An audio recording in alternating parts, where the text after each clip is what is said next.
बिस्मिल्लाहिर्रहमानिर्रहीम। अस्सलाम वालेकुम। आज के इस वीडियो में मैं गुरूर पर सुनहरे अल्फाज लिखने वाली हूँ। गुरूर ये हेडिंग मैं ख़त नस्ख में लिख रही हूँ। आगे जो जुमले लिखूंगी वो उर्दू नस्तालिक में लिखूंगी। चलिए लिखना शुरू करते हैं, साथ में पढ़ते भी जाएंगे। किसी किसी ने पूछा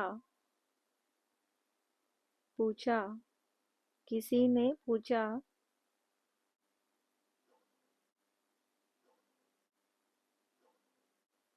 गुरूर गुरूर क्या क्या है?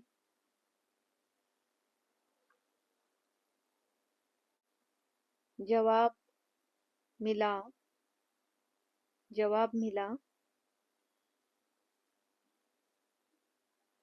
खाक खाक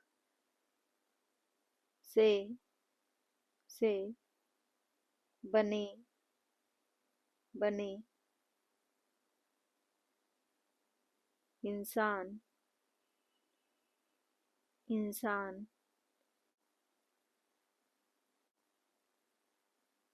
का का अपनी अपनी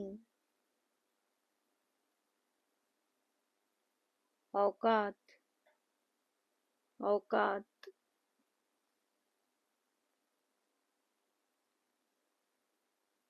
भूल भूल